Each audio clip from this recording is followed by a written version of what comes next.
Holmes and asked for help in catching a criminal. Sherlock Holmes did not care if his clients were rich or poor. He enjoyed solving their interesting problems. He was very happy when he was working. It was the most important thing in his life. One afternoon, I was reading a book and Holmes was standing by the window in our sitting room. Usually he was very busy and active, but this afternoon he did not seem very happy. I was worried about my friend. "What's the matter with you today, Holmes?" I asked. "Come and stand at the window, Watson," Holmes said. "Look out into the street. See how uninteresting London is today." It was winter. The street outside was almost empty. Everyone was at home in front of their warm fires. "I need some work, Watson," said Holmes impatiently. "I cannot live without interesting problems and mysteries. That's why I became a private detective. I love my work. It keeps my brain active. But when there are no crimes and no mysteries to solve, then life becomes very boring for me." He turned sadly away from the window. At that moment, there was a knock at the door. Our housekeeper came into the room. She was carrying a small white card on a silver tray. Holmes picked up the card. "Miss Mary Morstan," he read aloud. "I don't know anyone of that name. Please ask the lady to come in. Perhaps it is a new client." A few moments later, Miss Morstan entered the room. She was young and not very tall, with blonde hair and blue eyes. Her clothes were not fashionable, but they were clean and tidy. She had a lovely face. I noticed at once that she looked worried and unhappy. "Please sit down, Miss Morstan," said Holmes kindly. "I am Sherlock Holmes, and this is my good friend, Dr. Watson. Dr. Watson and I have worked together many times." "I'm very pleased to meet you both," said the young lady. Then she turned to Holmes and looked at him with her lovely blue eyes. "Mr. Holmes, I've heard that you give people good advice. I'm not a rich woman, but I hope you can help me too. Something very strange has happened. Mr. Holmes, I need your help." The picture sequence from the cinema has finished. You can look at it once more if you want. Holmes rubbed his hands together excitedly. His eyes shone, and he leant forward in his chair. "Tell us your story," he said. Miss Morstan began her story, and we listened. "My father," she began, "was a captain in the army. When I was very young, he was sent to India. My mother was dead, and I had no other relatives in England. So, while my father was away, I was sent to school. When I was 17, I received a letter from my father. He said that he was leaving India and coming back to England. He gave me the address of a hotel in London. He asked me to meet him there. I was very happy and excited about seeing my dear father again. I went to London and arrived at the hotel. I asked for Captain Morstan, my father. But I was told by the hotel manager that my father was not there. He had gone out the night before and not returned. I waited all day and all night, but my father didn't come back to the hotel. Finally, I went to the police. They advertised for Captain Morstan in all the newspapers, but without success.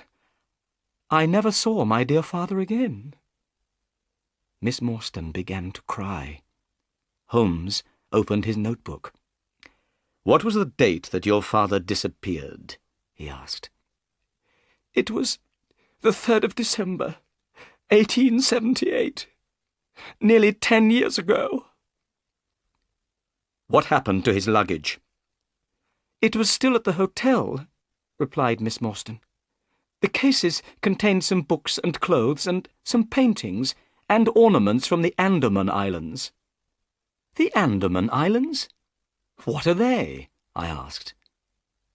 "A small group of islands near the coast of India," said Miss Morstan. "There is a prison on one of the islands, My father was one of the officers in charge of the prisoners. He worked there for many years." "Did your father have any friends in London?" asked Holmes. "Only one, Major Sholto. He was also in charge of the prisoners in the Andaman Islands. The Major had retired from the army some time before my father disappeared. He was living in London, and of course I went to see him, but he didn't know that my father had arrived in England."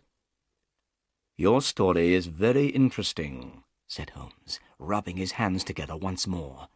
"Please, go on." 4 years after my father disappeared," continued Miss Morstan, "I saw an advertisement in the newspaper.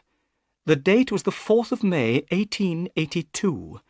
To my surprise, the advertisement asked for the address of Miss Mary Morstan. It said that if I advertised my address, I would receive some very good news." "What did you do?" asked Holmes. "I advertised my address in the same newspaper. The next day, I received a small cardboard box. Inside the box was a lovely pearl, and I have received another 5 pearls since that day. They arrive every year on the same day. Look." She opened a flat box and showed us 6 beautiful pearls. "There was no letter with the pearls?" asked Holmes. "Nothing at all," replied Miss Morstan. Then she continued, "But the strangest thing of all happened this morning. That is why I came to see you. This morning I received a letter. Please read it." "Thank you," said Holmes. He took the letter and studied it carefully. Then he handed it to me. London, the 17th of November, 1887. Dear Miss Morstan, go to the Lyceum Theatre tonight at 7 o'clock. Stand outside the entrance on the left. If you are afraid, bring 2 friends. Do not bring the police. You have been deceived, but you will learn the truth tonight. Your unknown friend." "What can this letter mean?" asked Miss Morstan. "I'm afraid. What should I do, Mr. Holmes? You are a clever man and can give me good advice." Holmes jumped up excitedly. "We shall go tonight to the Lyceum Theatre. The 3 of us. You and I and Dr. Watson. The letter asks you to bring 2 friends with you. You will come with us, won't you, Watson?" "Of course," I said. "I'll be very happy to come." I was speaking the truth. I wanted to help Miss Morstan. "You are both very kind," said Miss Morstan. "Since my father disappeared, I have been alone in the world. I have no friends whom I can ask for help. What time shall we meet this evening?" Holmes looked at his watch. "It's now 3:30, he said. "Come back at 6 o'clock. Don't be afraid, Miss Morstan. This evening we'll come with you to the Lyceum Theatre. We'll meet your unknown friend, and we'll try to solve the mystery." "Thank you," said Miss Morstan. She smiled at us and left the room. "What a lovely woman," I remarked. "I'm going out now," said Holmes. "I'll be back in about an hour." When Holmes had gone, I sat down by the window and tried to read a book, but I could not stop thinking about Miss Morstan. I hoped that we would be able to help her. The picture sequence from the cinema has finished. You can look at it once more if you want. At 5:30, Holmes returned. He was very pleased about something. "I have had great success, Watson," he said, as I gave him a cup of tea. "What, Holmes? Have you solved the mystery already?" I asked in surprise. No, but I have discovered something very interesting. Miss Morstan said that her father had a very good friend in India. His name was Major Sholto. "Yes," I said. "Major Sholto had retired from the army. He was living in London when Captain Morstan disappeared, but he did not know that Morstan was in England." "Well," said Holmes, "I've just been to the offices of the Times newspaper. I looked through the old copies of the newspaper, and I discovered that Major Sholto died on the 28th of April, 1882. "Perhaps I'm very stupid, Holmes, but I don't see why this discovery is interesting." "Listen," Holmes said. "Captain Morstan disappeared. He had one friend in London, Major Sholto. But Major Sholto said that he didn't know that Captain Morstan was in London. 4 years later, on the 28th of April, 1882, Sholto died. A few days later, on the 4th of May, 1882, Captain Morstan's daughter saw the advertisement in a newspaper. Then she received a valuable present. These presents came every year. Why do the presents arrive on that day?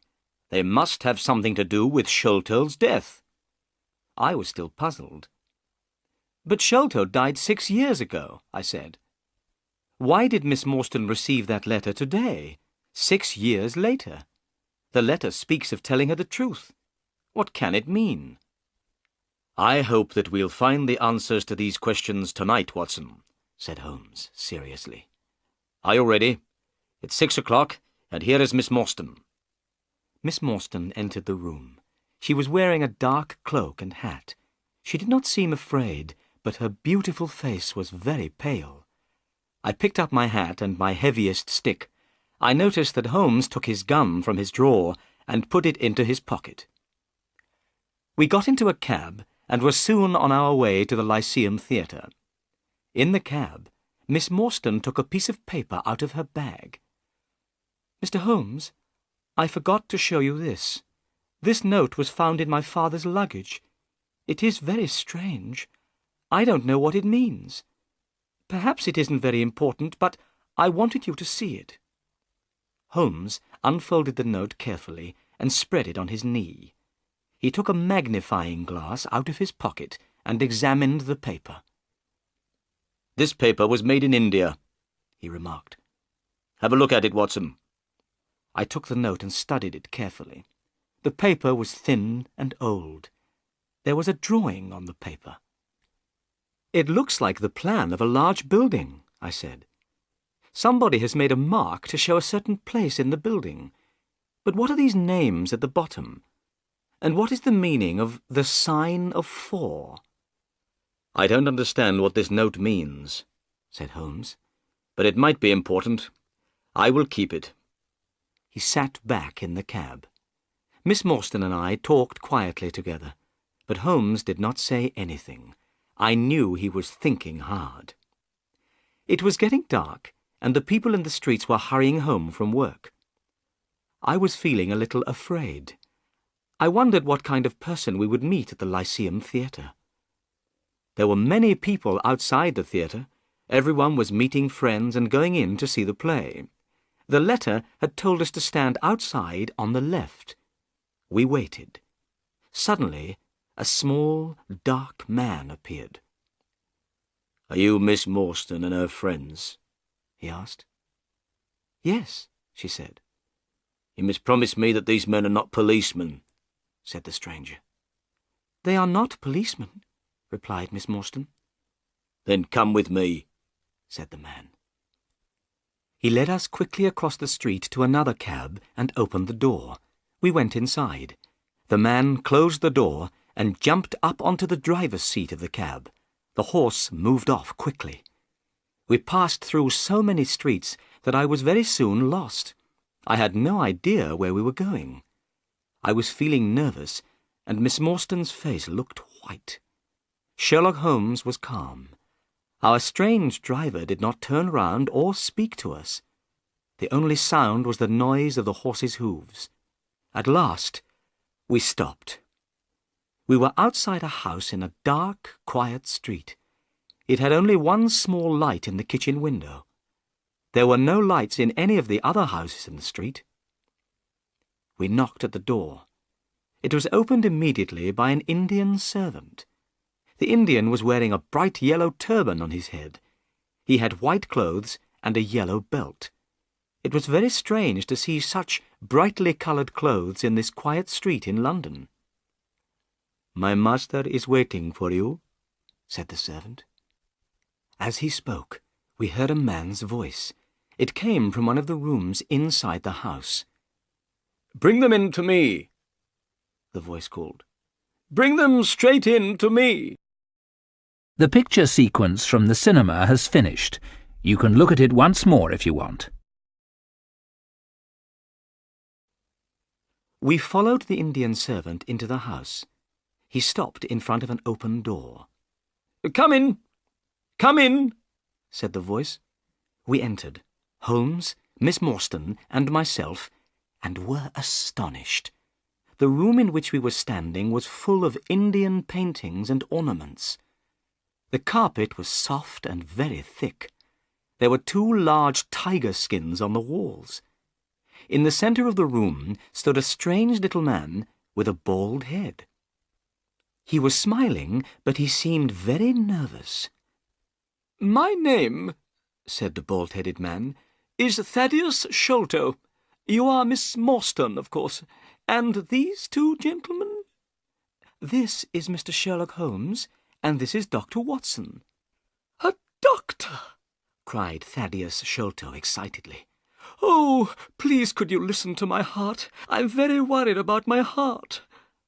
I listened to his heart beating, but I could hear nothing wrong with it. There's nothing wrong with your heart, I told him. I'm so glad, said Thaddeus Sholto. Miss Morstan, your father had a very weak heart. If his heart had been stronger, he would have been alive today. Miss Morstan sat down, and her face turned very white. I knew that he was dead, she said. There were tears in her eyes. I was very angry with Thaddeus Sholto. He did not notice how much he had upset Miss Morstan. Please, tell us why we've been brought here, said Miss Morstan. So Thaddeus Sholto began his strange story, and we listened. My father, Sholto said, was Major Sholto of the Indian Army. He retired from the army about 11 years ago. He bought a house in North London. He called the house Pondicherry Lodge. My brother, Bartholomew, and I were his only children. We knew that Captain Morstan, Miss Morstan's father, and our father had been very good friends in India.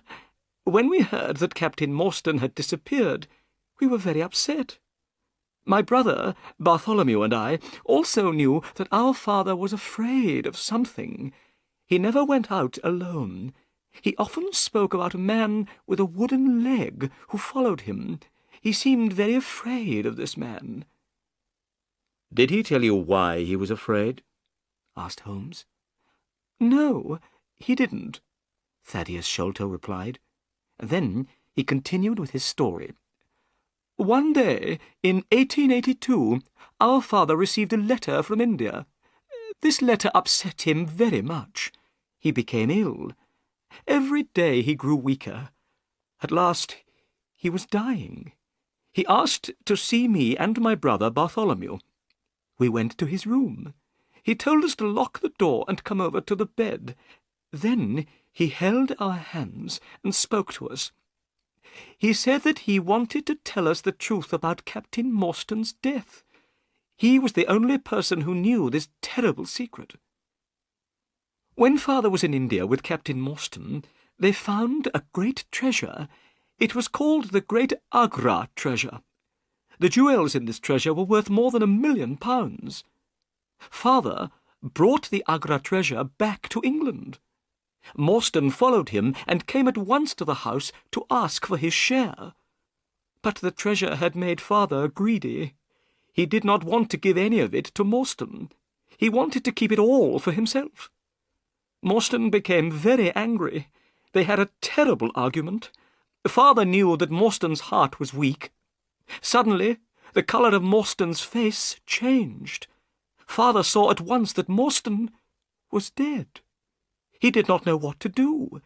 He had not killed Morstan, but he was afraid that people would believe that he had killed Morstan. He decided to say nothing. He hid the body, and he also hid the great Agra treasure. Soon the news of Morstan's disappearance spread through London. Only our father knew the terrible truth. He told us as he was dying that he had been a wicked and greedy man. He said that he had acted very wrongly, but that he had paid for his crime. The Agra treasure never brought him happiness, only fear and guilt. Then he told us that Captain Morstan had a daughter called Mary. He asked us to listen carefully. Then he began to tell us where he had hidden the treasure. At that moment, a terrible change came over our father's face. He pointed at the window and cried out in a voice full of fear, "Keep him out! Keep him out!" My brother and I stared round at the window. We saw a horrible face looking in through the window. It was wild and had a black beard and cruel eyes. We rushed to the window, but the man had gone. When we went back to the bed, Father was dead. "What did you do then?" asked Holmes. "We ran out into the garden," replied Sholto. "We looked everywhere, but we found nothing. In the morning, we went to our father's room. We found that someone had been in the room during the night. There was a piece of paper on the bed beside my father's body, and on this paper some words were written. These words were, 'The sign of 4. The picture sequence from the cinema has finished. You can look at it once more if you want. Holmes, Miss Morstan, and myself looked at each other in surprise. My body felt cold with fear. "The same words, 'The sign of 4, were written on that strange note in Captain Morstan's luggage," said Holmes. "What can it mean?" I whispered. Miss Morstan turned to Thaddeus Sholto. "Why did you send me the pearls?" she asked. "On the table, beside our father's bed, was a gold cup," Sholto answered. "It was decorated with 6 pearls. Our father had told us that this cup was part of the Agra treasure. He had wanted us to share the treasure with you. So we found your address and sent you the pearls, one by one." "That was very kind of you, Mr. Sholto," said Miss Morstan. "Not at all," said Sholto. "But now I am going to tell you something very exciting. Yesterday, my brother and I found the great Agra treasure." "You found the treasure?" we repeated in astonishment. "Yes. Our father had died before he told us where it was hidden. My brother Bartholomew and I searched for the treasure for 6 years. Yesterday, we found it. That is why we sent you the letter, Miss Morstan. We have found the treasure, but half of it belongs to you." "Where is the treasure now?" asked Holmes. "At my father's house, Pondicherry Lodge," replied Sholto. "My brother Bartholomew lives there now. We must go there immediately so that Miss Morstan can see the treasure and claim her share. Bartholomew is expecting us. Miss Morstan, tonight you will be a rich woman." Miss Morstan was going to be very rich. I should have been very happy, but I did not feel happy at all. I had fallen in love with Miss Morstan, but I did not have very much money. If she became rich, I could not ask her to marry me. Thaddeus Sholto put on his coat. "Come," he said.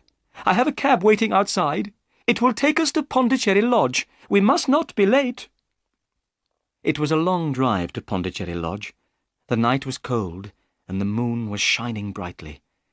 As we sat in the cab, Thaddeus Sholto continued to talk. Holmes, Miss Morstan, and myself listened. "My brother Bartholomew is a very clever man," he said. "He knew that the treasure was somewhere in the house. He had an idea. He measured the height of the house outside. It was 74 feet high. Then he measured the height of the rooms inside the house. He added the heights of the rooms together. The total was only 70 feet. There was extra space under the roof. My brother made a hole in the ceiling of the room on the top floor. He found a secret room. Inside this little room, the treasure chest was standing. Last night, I helped Bartholomew to lower the chest down into the room below. We opened the chest with a key which we found beside it. Thaddeus Sholto's voice became excited. Inside the treasure chest were hundreds of beautiful jewels, diamonds, rubies, sapphires, and many others. They shone so brightly that they hurt our eyes. Miss Morstan, the Agra treasure is really wonderful. But here is Pondicherry Lodge. We have arrived. Soon you will see the treasure for yourself. It was now nearly 11 o'clock. Pondicherry Lodge was a big house with a high wall around it. Everything was black and silent. There was no light except the moonlight. "This is very strange," Thaddeus Sholto said nervously. "I don't understand why there are no lights. My brother Bartholomew is expecting us, but the house is dark." We walked up to the house. Suddenly we heard a noise coming from inside that great black house. It was the sound of a woman crying. "The only woman in the house is the housekeeper," said Sholto. "Something is wrong." We hurried to the door and knocked. A tall old woman opened it. Her face was white with fear. "Oh, Mr. Thaddeus, I'm glad you've come," she said. "I'm very frightened. Come into the house, Mr. Thaddeus. Oh, I'm glad that you're here. Something terrible has happened to your brother." The picture sequence from the cinema has finished. You can look at it once more if you want. Thaddeus Sholto began to shake with fear. His face was very white. "What do you mean?" he asked the housekeeper. "What is the matter with my brother?" "He locked himself in his room. He was there all day. When I knocked on the door, he would not answer me," she said. "I knew that something must be wrong. A short time ago, I went upstairs. I looked through the keyhole of the door of his room. I saw your brother's face, Mr. Thaddeus. It looks terrible. You must go up, Mr. Thaddeus. You must go up and see for yourself." The housekeeper started to cry again. "You must all go upstairs," said Miss Morstan. "I'll stay here and look after this poor woman." We left the two women, Miss Morstan and the housekeeper, downstairs. Holmes took the lamp and led the way. Thaddeus Sholto and I followed him. We climbed up the stairs. There was a passage at the top of the stairs. At the end of the passage was a door. Thaddeus Sholto pointed to this door. "That's the door of my brother's room," he whispered. We hurried forwards. Holmes turned the handle, but the door was locked. Then he bent down and looked through the keyhole. He stood up again, quickly. "My God!" he cried. "It's the work of the devil." I bent down and put my eye to the keyhole. I felt very sick and afraid. The bright moonlight was shining into the room. I could clearly see a face. This face was looking straight at me. It did not move. There was a horrible smile on the face. "This is terrible," I said to Holmes. "What shall we do?" "We must break down the door," he replied. We threw ourselves at the door, and it broke with a sudden crack. We were inside Bartholomew Sholto's room. Bartholomew Sholto was dead. He was sitting in a chair by a table. His body was stiff and cold. I could see that he had been dead for many hours. The dead man's body was twisted with pain. There was a horrible smile on his face. There was a piece of paper on the body. Holmes picked it up and read it. "Look," he said. In the light of the lamp I read with horror, "The Sign of 4." "What does it mean?" I asked. "It means murder," Holmes replied. He pointed to Bartholomew Sholto's ear. "Look." I looked. I saw something sticking in the dead man's skin near his ear. It looks like a thorn, I said. It is a thorn, said Holmes. You can take it out, but be careful. It is poisoned. I took the thorn between my finger and thumb. I pulled it away easily from the dead man's skin. I looked at it. It was hard and sharp. I saw that it had poison on it. So, this is how Bartholomew Sholto died, I said. What a terrible death! But who killed him, and why? We had forgotten about Thaddeus Sholto. He was still standing in the doorway. Suddenly he gave a cry. "The treasure has gone," he said. "They've stolen the treasure. Look! Do you see that hole in the ceiling? We lowered the treasure down through that hole last night. After I had helped my brother with the treasure, I left him here in this room. I was the last person to see my brother alive. I heard him lock the door as I came downstairs." "What time was that?" asked Holmes. "It was 10 o'clock, and now my brother Bartholomew is dead, and the great Agra treasure has gone." The picture sequence from the cinema has finished. You can look at it once more if you want. "Go to the police station, Mr. Sholto," said Holmes. "Ask the police to come quickly. Dr. Watson and I will wait here." Thaddeus Sholto turned away. We heard him going downstairs. "Now, Watson," said Holmes, "we have some work to do before the police arrive. We must find out how the murderer got into the room. The door was locked, but what about the window?" He carried the lamp to the window and examined the window-sill carefully. "Look," he said. "Someone has come in by the window. Here is the print of a foot on the window-sill. And here is a round mark. And look, on the floor. Here is another footprint and another mark. And again by the table. See, here, Watson." I looked at the marks. Some were footprints, but some were in the shape of small circles. "Those are not footprints," I said. "No," replied Holmes. "They are the marks made by someone with a wooden leg." "Someone with a wooden leg?" I said. "Holmes, Thaddeus Sholto told us that his father was afraid of a man with a wooden leg." "Yes," said Holmes. "But the wooden-legged man was not alone. Someone else has been here too. Look outside." We both went to the window and looked down. "We are very high up," said Holmes. "A man with a wooden leg would not be able to climb here by himself. 2 people came into this room. We will call them number 1 and number 2.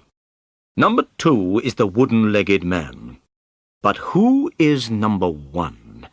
And how did he get in?" I looked round the room. I thought quickly. Then suddenly I knew the answer. In the ceiling of the room was a hole. Thaddeus Sholto had told us that his brother had made this hole. The Agra treasure had been hidden in the secret room above. The 2 Sholto brothers had lowered the treasure chest through this hole the night before. A set of steps was standing beneath the hole. On the floor by the set of steps was a rope. Number 1 must have looked through the hole in the ceiling, I said. He saw Bartholomew Sholto sitting on the chair below him. He killed Sholto with a poisoned thorn. Then he must have taken the rope, opened the window, and thrown the end of the rope down into the garden.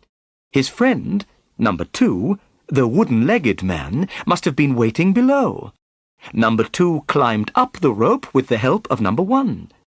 The murderers then lowered the treasure chest to the ground with the rope. Number 2 climbed down the rope. Number 1 got out of the room through the hole in the ceiling. "Excellent, Watson," said Holmes. "We shall now go up and have a look at the secret room. Perhaps we can find out more information about number 1. We climbed the steps and found ourselves in a small dark room without any windows. There was thick dust on the floor. It was here that the treasure had been hidden for so many years. "Look," said Holmes. "There is a small door in the roof. That is how number 1 got in." Then Holmes shone the lamp down at the floor. By the light of the lamp, I saw that the floor was covered with many footprints. They showed very clearly in the thick dust. They were the prints of bare feet. But they were not the footprints of an ordinary man. They were extremely small. Suddenly, a horrible thought came into my mind. "Holmes," I whispered, "a child has done this terrible thing." Holmes did not answer. He was still studying the tiny footprints. Finally, he spoke. "No," he said slowly. "I don't think it was a child. Look at this footprint. Look at the marks of the toes. They are very wide apart. It is not a child's footprint. It is a man's. They are the prints of a tiny man." "Do you mean a dwarf?" I asked in surprise. "I will show you," replied Holmes. "Let's go into the room again. Let's examine once more the poisoned thorn which killed Bartholomew Sholto." In the room below, I picked up the thorn. I held it carefully between my fingers. I felt afraid. It was long and sharp. "Now then," said Holmes, "what do you think about this thorn? Is it an English thorn?" "No," I said. "It certainly is not." "You see," said Holmes, "already we begin to know many things about murderer number 1. He is a very small man, in other words, a pygmy, from some foreign land. He is very strong and can climb great heights easily. He is also extremely dangerous. He kills people by shooting them with poisoned thorns." The picture sequence from the cinema has finished. You can look at it once more if you want. I looked at Holmes in astonishment. "How strange," I said. "Why are a pygmy and a wooden-legged man working together? Who are these people, Holmes, and why did they kill Bartholomew Sholto?" "They wanted the treasure, of course," answered Holmes. "Last night, Bartholomew Sholto was sitting in this room with the treasure. The pygmy came in through the roof and saw him. The only way to get the treasure was to kill Sholto." "And what about the paper with the sign of 4? I asked. "It must mean revenge," Holmes answered. "Remember that a paper from the sign of 4 was also found on the dead body of Major Sholto. I don't know why someone wants revenge on the Sholto family, but we know that someone wanted revenge. They also wanted the treasure, and they were prepared to kill the Sholtos, father and son, to get the treasure." Holmes took out his magnifying glass and started to examine the room again. There were some bottles and tubes in one corner of the room. Bartholomew Sholto must have been interested in chemistry. A glass tube had broken, and a dark liquid had spilled onto the floor. Holmes gave a loud cry of joy.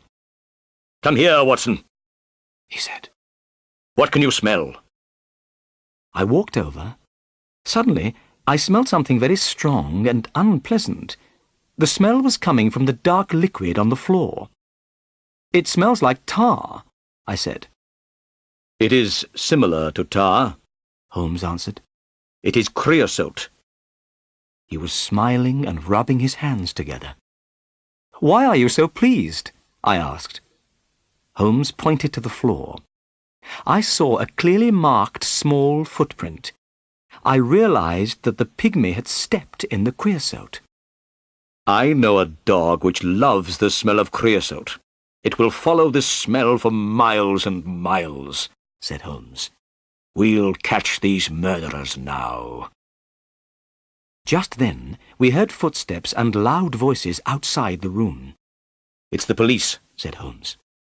As he spoke, a fat man in a grey suit entered the room. His face was red and his eyes were small and bright. He was followed by a policeman in uniform and by Thaddeus Sholto. I'd never seen the fat man before, but Holmes seemed to know him well. "Good evening, Inspector Jones," said Holmes politely. "Don't you remember me?" The fat man stopped and stared. He was not very pleased to see Holmes. "Why, yes, of course," he said. "You are Mr. Sherlock Holmes, the private detective. Yes, I remember you well. This is an interesting crime, Mr. Holmes. A man has been murdered, and jewels worth £1 million are missing. What do you think happened?" "Well," began Holmes, but Inspector Jones did not want to listen to my friend. He thought his own ideas were better. "Listen, Mr. Holmes. I will tell you what I think," he said importantly. "This man, Thaddeus Sholto, tells me that he was with his brother last night. They discovered the treasure together. He was the last person to see his brother alive. Now, I think that Thaddeus Sholto killed his brother. Then he ran off with the jewels." "Oh, no, it isn't true," cried Thaddeus Sholto. "What about the poisoned thorn in the dead man's skin?" asked Holmes. "And the paper with the sign of 4? "The thorn belongs to Thaddeus Sholto," replied Jones quickly. "I don't think the paper is very important. Perhaps it's a trick. But wait a moment. What's that up there? I see a hole in the ceiling. I must have a look." Inspector Jones went quickly up the steps. We heard him moving about noisily in the room above. Then he came down again. He was hot and dusty. "I know everything now," he cried. "I have found a door which leads out onto the roof. That was how Thaddeus Sholto escaped." "But the footprints," began Holmes. Inspector Jones was not listening. He had not noticed the tiny footprints. He turned to Thaddeus Sholto. The poor man was shaking with fear. "Mr. Sholto," said Jones, "I arrest you for the murder of your brother." "I didn't do it," Thaddeus cried. "Please, Mr. Holmes, believe me." "Don't worry, Mr. Sholto," said Holmes. "I know that you didn't kill your brother. I will find the murderer." Inspector Jones turned to Holmes angrily. "Listen, Mr. Holmes," he said. "This is a matter for the police. It has nothing to do with you. Good night, gentlemen." Inspector Jones and the policeman took Thaddeus Sholto away. A few minutes later, the house was quiet again.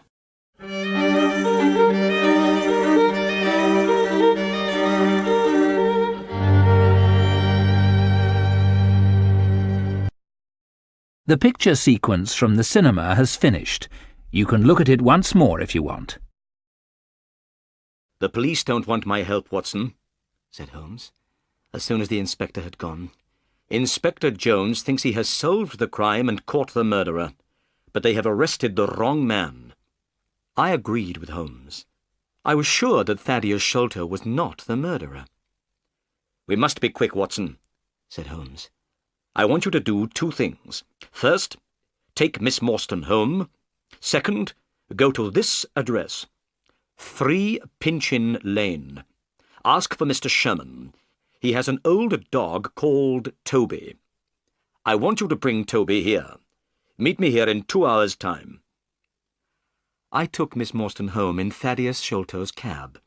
She was very upset by what had happened and spoke very little. I promised that I would visit her the next day. Then I went to the address which Holmes had given me. It was the middle of the night, and the streets of London were black and silent. As the cab went along, I thought about everything that had happened. We had discovered the truth about some things. The death of Captain Morstan, the sending of the pearls to Miss Morstan, the advertisement, the letter. All these things were clear. Now there were other mysteries which we had to solve. Where was the Indian treasure? What was the plan found in Morstan's luggage? Who wanted Bartholomew Sholto to die? Where were the pygmy and the wooden-legged man? What did all these things mean? And what was the mysterious sign of 4? I hoped that Sherlock Holmes would discover the answer to these questions. Soon I arrived in Pinchin Lane, the address where Holmes had sent me. It was a very poor street, and the houses were old and dirty. I found house number 3 and knocked on the door. After some time, a face looked out from a window above. It was not a friendly face. "Who are you?" said the face angrily. "What do you want?" Come down and open the door," I said. "I have something to ask you." "Go away at once," said the face. "If you don't, I'll let out 50 dogs upon you." "My friend, Mr. Sherlock Holmes," I began. At these words, the window suddenly shut, and a few minutes later the door opened. I saw an old man with grey hair and beard holding a candle in his hand. "Come in, sir," he said. "I'm Mr. Sherman. I'm sorry that I was rude. I didn't know that you were a friend of Sherlock Holmes." I went into the small, dirty house and stopped in astonishment. There were cages everywhere I looked. All the cages contained different kinds of animals. I could see their eyes shining in the candlelight. "What does Mr. Holmes want?" asked the old man. "A dog called Toby," I answered. "Toby is my best dog," said Mr. Sherman. "He loves to follow strong smells, especially the smell of creosote. That's his favourite." "That's why Mr. Holmes wants him," I said. "Wait here. I'll go and get him." The old man came back after a few minutes. He was pulling a dog on a lead. The dog looked very strange. It had very long ears and very short legs, and its eyes were large and sad. "This is Toby," said Mr. Sherman. "He'll go with you. He's a friendly dog." The dog licked my hand and wagged its tail. I put some money into Mr. Sherman's hand, and the old man gave me Toby's lead. When I got back to Pondicherry Lodge, I found Sherlock Holmes standing outside the door. He was smoking his pipe. "Excellent, Watson," he cried when he saw me. "You've done well. Good dog, Toby. Come here. Good dog." Holmes took a handkerchief out of his pocket and gave it to Toby to smell. The handkerchief was covered with creosote. The dog went mad with excitement. His sad eyes shone with happiness, and his tail wagged. "See how he loves the smell," said Holmes. "We won't have any problems now." Holmes pointed at a drain pipe, which went down from the roof of the house. "While you were away, Watson," he said, "I went up onto the roof and discovered how the pygmy climbed up and climbed down again. He used that drain pipe." The drain pipe ran all the way down from the roof to the garden below. There was a large barrel full of water under the end of the drain pipe. "He climbed down that drain pipe and on to the barrel beneath," said Holmes. "It was very easy to follow his trail. He left marks everywhere. He also dropped this." Holmes put his hand in his pocket and took out a small bag made of dried grass. I looked inside. To my horror, I saw 5 or 6 long, dark thorns. They were the same as the one which killed Bartholomew Sholto. "The murderer has lost these," said Holmes. "Let's hope that he doesn't have any more. Don't touch them, Watson. They are poisoned. But come, where's Toby? We must begin." Holmes took Toby's lead and pulled the dog to the bottom of the water barrel. Toby smelled all round carefully. Suddenly, he began to bark excitedly. He had found his favourite smell, the smell of creosote. Then he started to pull at his lead. "He's on the trail," cried Holmes. "Let's go!" The picture sequence from the cinema has finished. You can look at it once more if you want. Toby pulled at his lead and ran quickly through the grass. He ran so quickly that it was difficult to follow him. The sky was beginning to get light now. Toby ran along the paths in the garden under the trees and bushes. Then he reached the garden wall and ran along beside it. Finally, he stopped at a place in the wall where the bricks were loose. "This is the place where they got into the garden," said Holmes. "It is easy to climb up and down here. Look, do you see this mark? It is the print of a man's hand." He pointed at a flat stone. I saw a dirty handprint on the stone. Holmes picked up the dog and climbed over the wall. I followed. Toby soon found the trail again. Toby did not look to the right or the left. He ran straight ahead with his nose to the ground. He loved the smell of creosote. Nothing could stop him from following it. As we hurried along, I thought about the wooden-legged man and the pygmy. I wondered what would happen when we found them. I knew that they were dangerous. I wished that I had brought my gun with me. Toby was still following the trail. Now we were passing through small, narrow streets. The people were just beginning to wake up. The men were going on their way to work. The women were opening their windows and cleaning their houses. Suddenly, Toby ran down a path. This path led straight down towards the River Thames. Soon the river appeared in front of us. Toby ran faster and faster. The path went down to the water's edge. It ended at a small wooden jetty. Toby stopped. He ran backwards and forwards, trying to find the smell.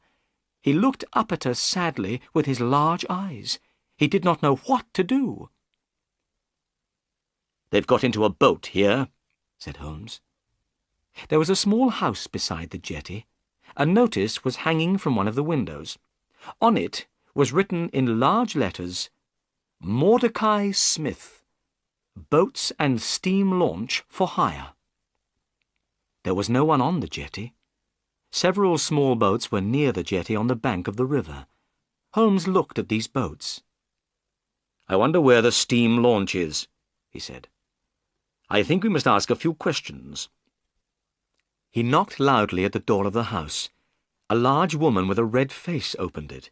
A child was crying somewhere inside the house. I saw that the woman was very upset about something. She had been crying. "Good morning," said Holmes politely. "Are you Mordecai Smith's wife?" "Yes," replied the woman. "What do you want?" "Could I speak to your husband, please?" asked Holmes. "No, you can't. He isn't here. I haven't seen him since yesterday morning." "Oh," said Holmes. "I wanted to hire a boat." "Well, perhaps I can help you," said Mrs. Smith. "Which boat do you want?" "I wanted to hire the steam launch. I have heard it is a very good boat. Let me see, what's the name? The Aurora, sir," said Mrs. Smith. Oh, yes, that's right. I remember now. But where is the Aurora?" said Holmes, looking around. "I don't see a steam launch anywhere." "Oh, sir, my husband has gone in the Aurora," Mrs. Smith replied, and burst into tears. "I'm very worried about him. I don't trust that wooden-legged man." "What wooden-legged man, Mrs. Smith?" asked Holmes in a surprised voice. "I don't know who he is, sir, but my husband went with the wooden-legged man in the Aurora yesterday morning and hasn't come back." The picture sequence from the cinema has finished. You can look at it once more if you want. "I'm very sorry to hear that, Mrs. Smith," said Holmes. "Tell me, was this wooden-legged man alone?" "I don't know, sir. I didn't see anyone else, but it was very dark. It was 3 o'clock in the morning. I could not be sure." "What does the Aurora look like?" asked Holmes. "The Aurora is black, sir, with 2 red stripes down each side. It has a black funnel with a white stripe. The Aurora is the fastest boat on the river," answered Mrs. Smith. Holmes looked worried. "That's very interesting," he said. "Try not to worry about your husband, Mrs. Smith. I am going up the river myself. If I see Mr. Smith, I will tell him that I have seen you. Goodbye." "Goodbye, and thank you," said Mordecai Smith's wife. She had stopped crying. She went inside her house and closed the door. "Watson, we must find Mordecai Smith and the Aurora as soon as possible," said Holmes. "Mordecai Smith and the wooden-legged man are working together. Smith has taken the two murderers in his steam launch. They are all hiding somewhere on the river." "It will be easy to find them," I said. "You must tell the police at once." Holmes shook his head. "No. I don't want these criminals to know that anyone is looking for them. They will try to escape again. I have a better idea," Holmes went on. "I have many agents everywhere up and down the river. These agents are clever. I pay them to bring me information. They always know what is happening on the river. I will ask my agents to look for Mordecai Smith and the Aurora. But you look tired, Watson. Let's go home and have breakfast." It was now nearly 8 o'clock in the morning. I did feel very tired. I was glad to go home to Baker Street. When I had a bath and changed my clothes, I came downstairs to breakfast. Holmes was drinking coffee and reading a newspaper. "Look, Watson," he said. "Here is a report about the murder of Bartholomew Sholto at Pondicherry Lodge, and about the arrest of Thaddeus Sholto by Inspector Jones last night." I took the paper and read the report. I felt sorry for Thaddeus Sholto. Inspector Jones had made a stupid mistake by arresting him. I knew that Sholto was not guilty of the murder of his brother. I hoped that we would be able to help Thaddeus. But would we be able to find the murderers? Suddenly, there was a loud knock on the door. A few minutes later, 12 children ran into the room. Their clothes were dirty and ragged. They had no shoes on their feet. Their hair was untidy, and their faces had not been washed for a very long time. But they seemed happy and cheerful. "Good morning, Mr. Holmes," said the children together. "Who are these children, Holmes?" I asked in astonishment. Holmes laughed. "These are my agents," he said. "I sent a message for them to come. Look at them. They can go anywhere, see everything, hear everything. Nobody is afraid of children." Holmes gave each of the children some money. Then he told them what he wanted them to do. "You must find a steam launch called the Aurora," he said. "It is on the river somewhere, and belongs to Mordecai Smith. The Aurora is black with 2 red stripes down each side. It has a black funnel with a white stripe. You must find it. Now go." The children ran out of the room, all talking together. They went down the stairs and out into the street. "My agents will find Mordecai Smith and the Aurora," said Holmes. "Now we must wait." The picture sequence from the cinema has finished. You can look at it once more if you want. We had not slept all night, and I was very tired. I went to bed and woke late in the afternoon. I felt much better. I went downstairs. Holmes was reading a book. I saw at once that he was worried. "Is there any news?" I asked. "Nothing at all. I can't understand it. I am very surprised and disappointed. My agents say that they cannot find the Aurora." "Can I do anything to help?" I asked. "Nothing."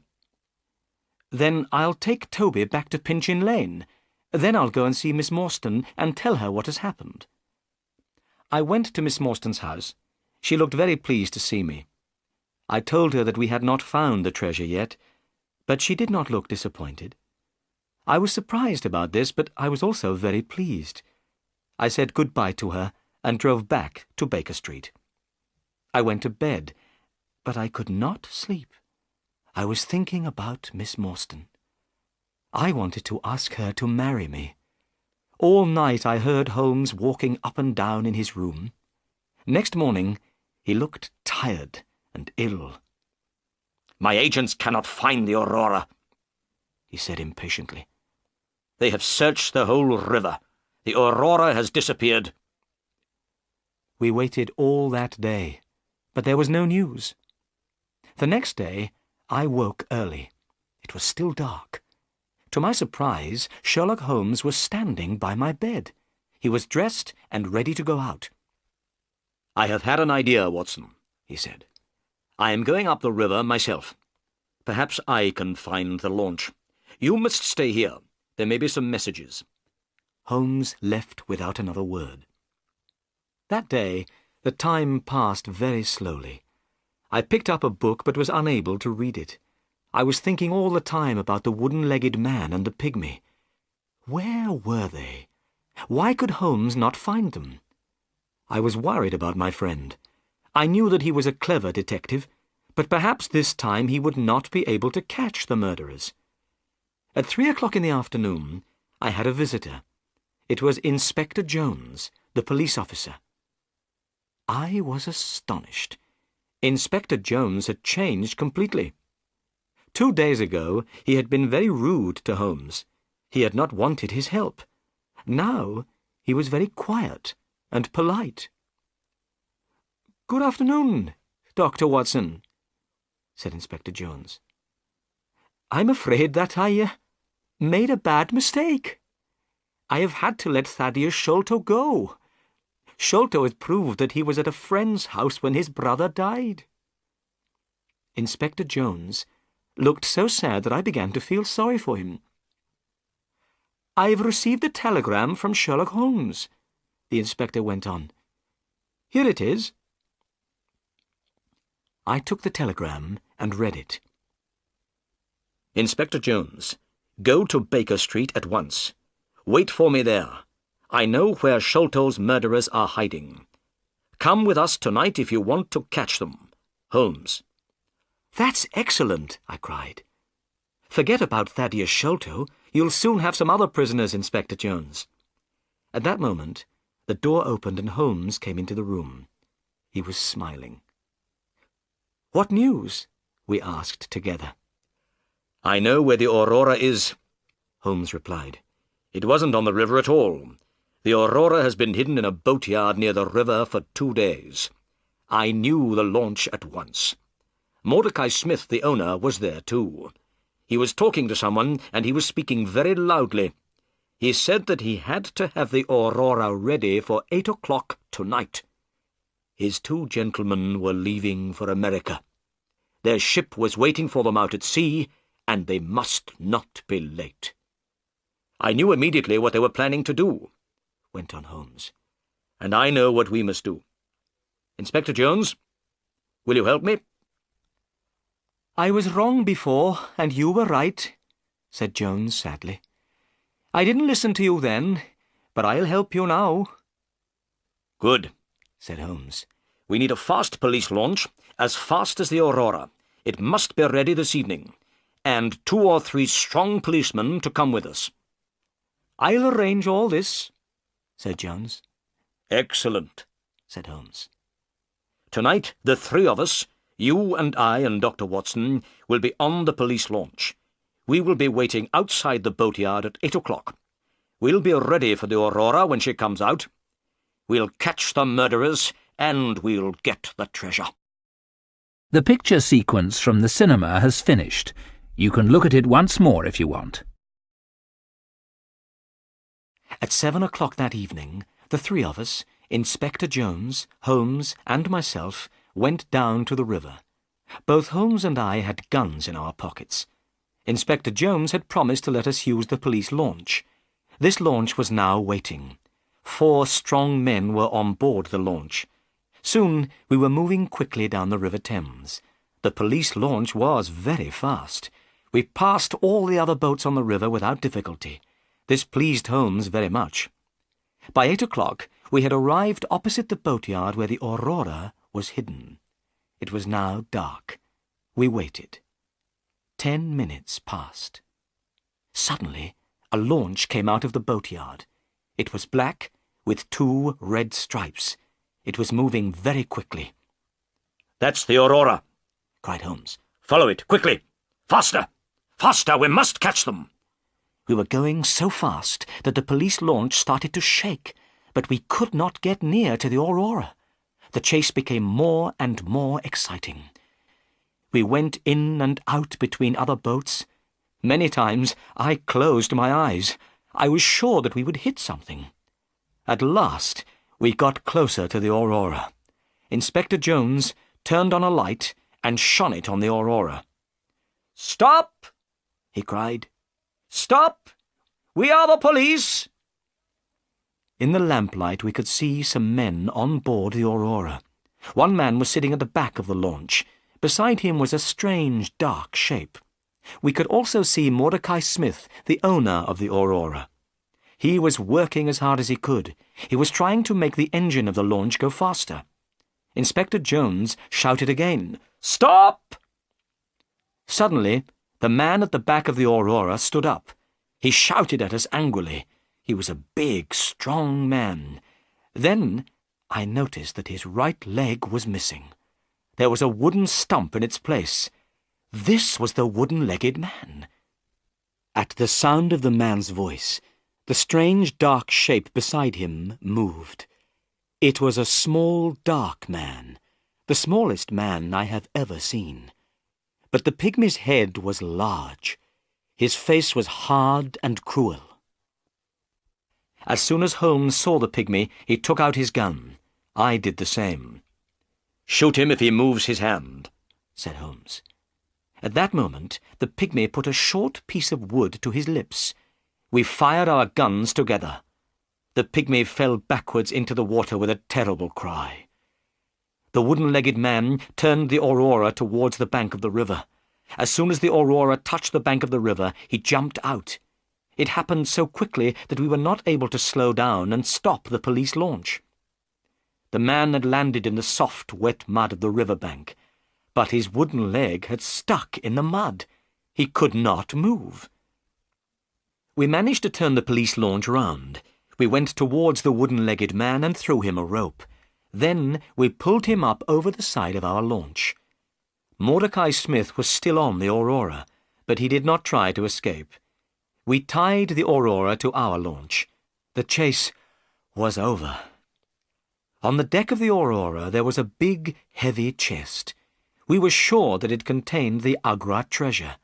We carried the heavy box onto the police launch. Suddenly, Holmes stopped and pointed. "Look," he said. I looked where Holmes was pointing. I saw one of the pygmy's poisoned thorns. It was fixed in the wood where Holmes and I had been standing. The poisoned thorn had passed through the air between us. Holmes was smiling, but I felt cold and sick. We had escaped a horrible death. As we went back up the river, we shone our light on the water. We were looking for the body of the pygmy, but we saw nothing. His body still lies somewhere at the bottom of the River Thames. The picture sequence from the cinema has finished. You can look at it once more if you want. The wooden-legged man was our prisoner. He was sitting in the police launch opposite the treasure chest. He was about 50 years old. He had black curly hair and a black beard. He did not look angry any more. He was not interested in anything. "What's your name?" Holmes asked him. "Jonathan Small," replied the man. "Jonathan Small?" repeated Holmes. He took out the piece of paper which had been found in Captain Morstan's luggage. Holmes read out what was written on the piece of paper. "Jonathan Small, Mohammed Singh, Abdullah Khan, Dost Akbar, the Sign of 4. "Give me that paper," said the man. Holmes gave it to him. "Yes," Small said. "I am one of the Sign of 4. This paper is a plan of the fortress at Agra in India. My 3 friends and I found the treasure many years ago. Tonight, I have lost the Agra treasure, and you have killed my dear friend, Tonga. I'm not sorry about the deaths of Sholto and his son. I'm not sorry about anything. Do what you like with me." "You will tell us your story later," said Holmes. "But first, Watson, would you take the treasure to Miss Morstan?" "I shall be pleased to do that," I said. But I was not speaking the truth. I did not want to take the treasure to Miss Morstan. I did not want her to become a rich woman. "Inspector Jones and I will take our prisoner to Baker Street," said Holmes. "We'll meet you there, Watson." Then Holmes turned to Jonathan Small.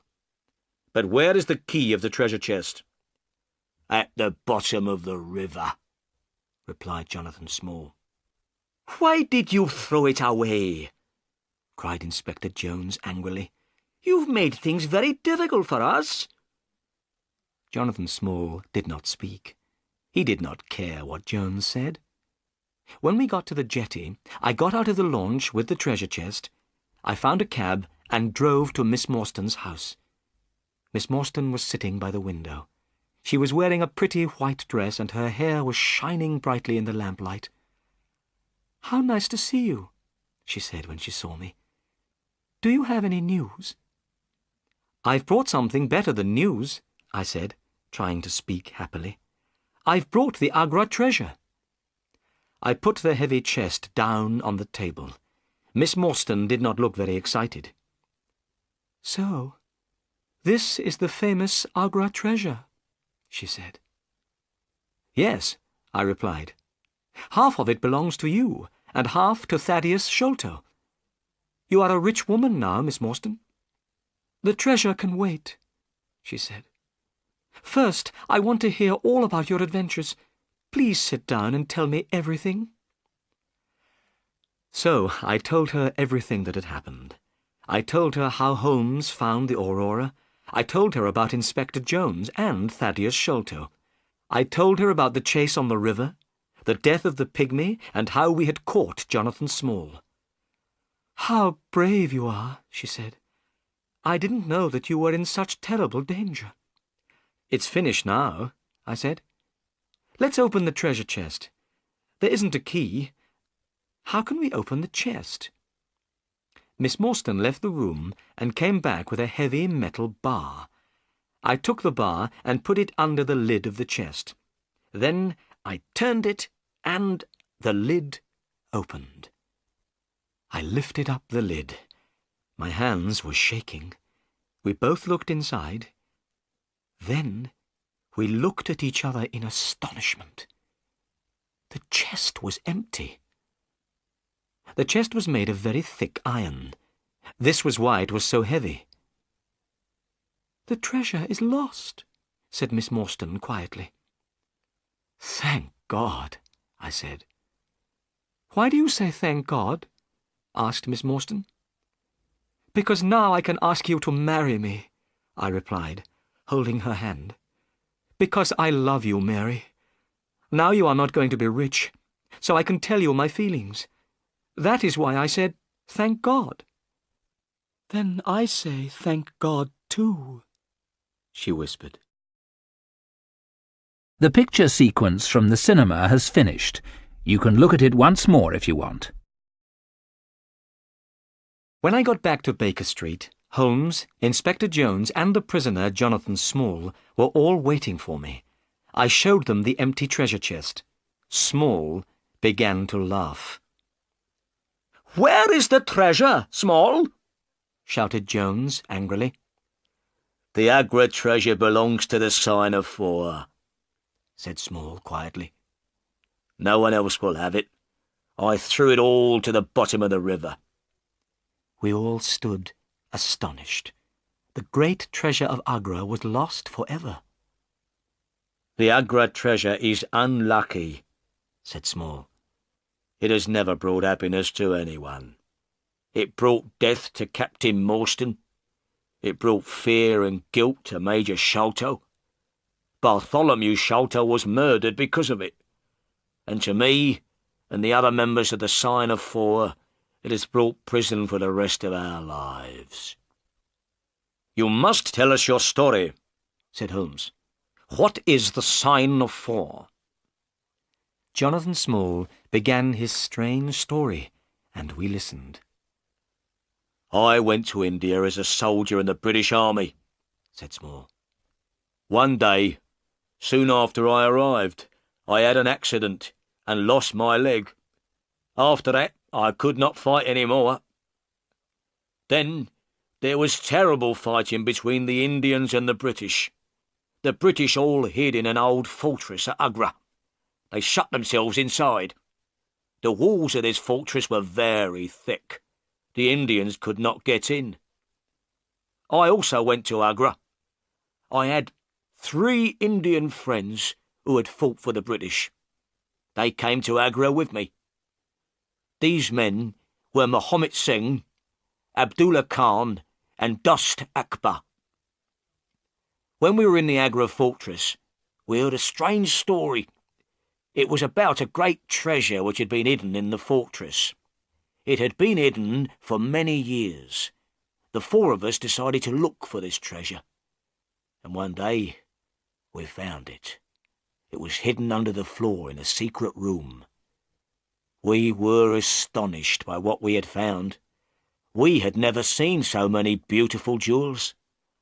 The 4 of us decided not to say anything about what we had found. We decided to leave the treasure hidden in the secret room in the fortress. When the fighting was finished, we would be able to take the treasure away with us.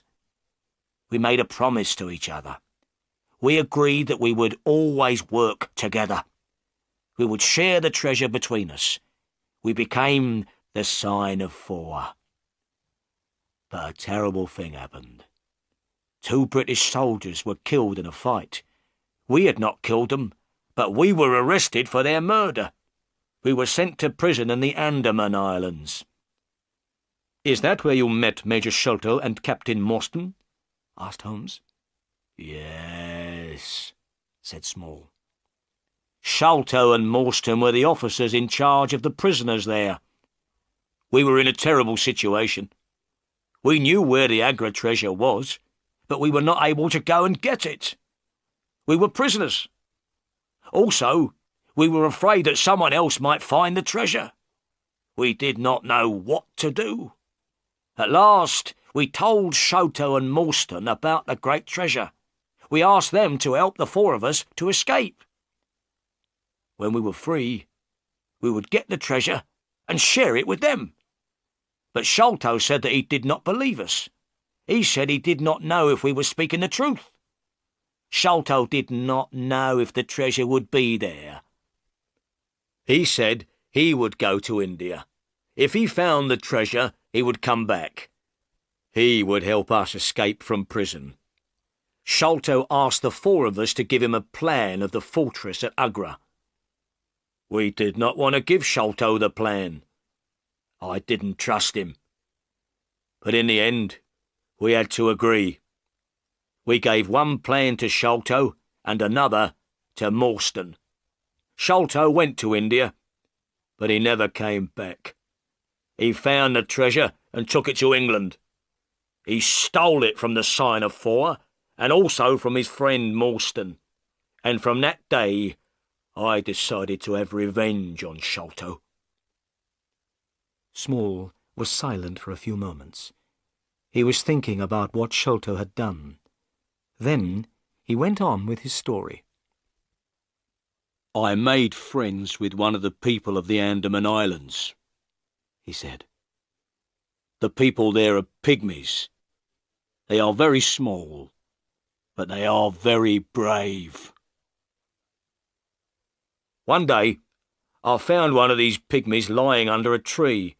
He was very ill. I looked after him. He slowly got better. He became my friend. His name was Tonga. Tonga helped me to escape from the islands. He had a small boat.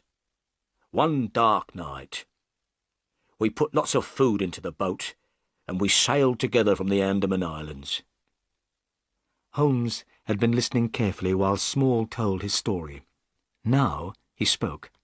"Ah, I understand," he said. "Major Sholto received a letter. What was written in the letter frightened him to death. It must have been the news of your escape which killed him." Small went on with his story. "At last Tonga and I reached London, but I was too late to have revenge on Sholto. Sholto was dying. He saw my face at the window. That night I got into his room and left a message. It was from the Sign of Four. Tonga and I waited 6 years. We watched Pondicherry Lodge and Bartholomew Sholto carefully.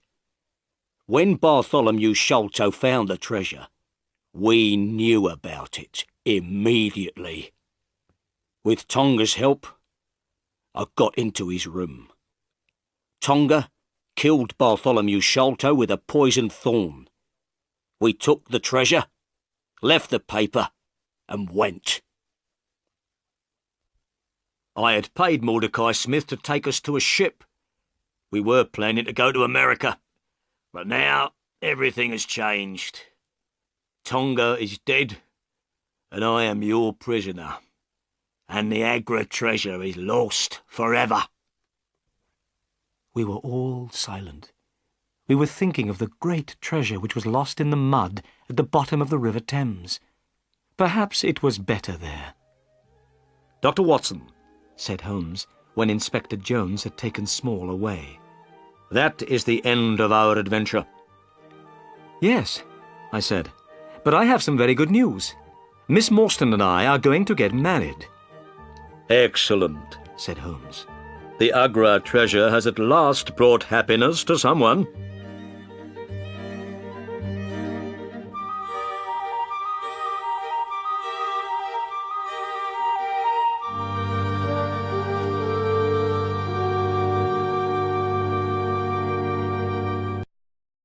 The picture sequence from the cinema has finished. You can look at it once more if you want.